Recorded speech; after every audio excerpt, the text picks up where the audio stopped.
നാട്ടുകാരും തമ്മിൽ സംഘർഷം. ഇന്നലെ രാത്രിയാണ് സംഘർഷമുണ്ടായത്. സംഭവത്തിൽ 3 വിദ്യാർത്ഥികളെ പോലീസ് അറസ്റ്റ് ചെയ്തു. സർവകലാശാലയ്ക്ക് സമീപത്തെ ഹോട്ടലിൽ വിദ്യാർത്ഥികൾ നടത്തിയ ആക്രമണത്തെ തുടർന്നാണ് സംഘർഷം ഉണ്ടായത്.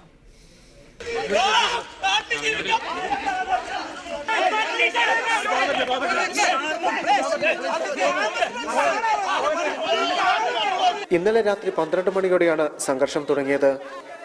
രാത്രി സർവകലാശാല വളപ്പിൽ വിദ്യാർത്ഥികളും നാട്ടുകാരും തമ്മിൽ ഏറ്റുമുട്ടി. പോലീസ് എത്തിയാണ് സംഘർഷസ്ഥിതി നിയന്ത്രണ വിധേയമാക്കിയത്. സർവകലാശാലയ്ക്ക് സമീപത്തുള്ള ഹോട്ടൽ ഒരു വിഭാഗം വിദ്യാർത്ഥികൾ തല്ലിത്തകർത്തോടെയാണ് സംഘർഷം തുടങ്ങിയത്. ഇതിൽ പ്രതിഷേധിച്ച് സംഘടിതരായി നാട്ടുകാർ സർവകലാശാല വളപ്പിൽ കടന്നു. ഹോസ്റ്റലിന് മുന്നിൽ ഇവരെ പോലീസ് തടഞ്ഞു. എന്നാൽ ആക്രമണം നടത്തിയ വിദ്യാർത്ഥി നേതാക്കന്മാരെ അറസ്റ്റ് ചെയ്യണമെന്നാവശ്യപ്പെട്ട് നാട്ടുകാർ നിന്നു.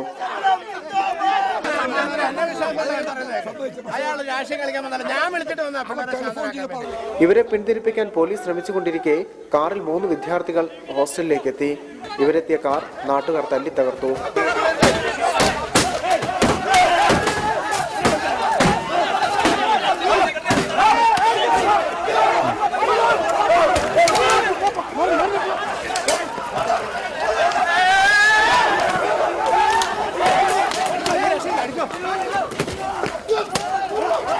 കാറിലുണ്ടായിരുന്ന വിദ്യാർത്ഥികൾക്ക് പരിക്കേറ്റു. ഇവരെ പോലീസ് പിന്നീട് കസ്റ്റഡിയിലെടുത്തു. വിദ്യാർത്ഥികളാണ് ആക്രമണത്തിന് തുടക്കമിട്ടതെന്നാണ് നാട്ടുകാരുടെ ആരോപണം. ഇന്നലെ ഉണ്ടായ എന്തോ ചെറിയ ഒരു അനിഷ്ട സംഭവമാണ് ഇന്ന് തുടർച്ചയായിട്ട് കാരണമായത്. അതിനകത്ത് നാട്ടുകാർക്കൊന്നും ഒരു ബന്ധമില്ല. അവരെ SFIക്കാരുടെ അഴിഞ്ഞാട്ടമാണ് ഇവിടെ നടന്നത്. രാത്രി എല്ലാവരും കട അടച്ച് വീട്ടിൽ പോയതിനു ശേഷം ആ ഹോട്ടലിൽ കയറി തല്ലിപ്പൊളിക്കാൻ അവിടുത്തെ നാട്ടുകാരെ മുഴുവൻ 1-2 പേരെ ഒരു കാരണമില്ലാതെ അടിക്കുകയും വഴിയിലൂടെ നടന്നു വന്ന് എല്ലാവരും അടിച്ചു. അവർ കൂട്ടമായിട്ട് 500 പേരുണ്ടായിരുന്നു. എന്നാൽ സർവകലാശാല വളപ്പിൽ കയറി നാട്ടുകാരാണ് തങ്ങളെ ആക്രമിച്ചതെന്ന് വിദ്യാർത്ഥികൾ പറയുന്നു. ഇങ്ങനൊരു സാമൂഹിക ശല്യമാണ്. ക്യാമ്പസിനകത്ത് സ്ഥിരമായി ആക്രമണം അഴിച്ചുകൊണ്ടിരിക്കുകയാണ്.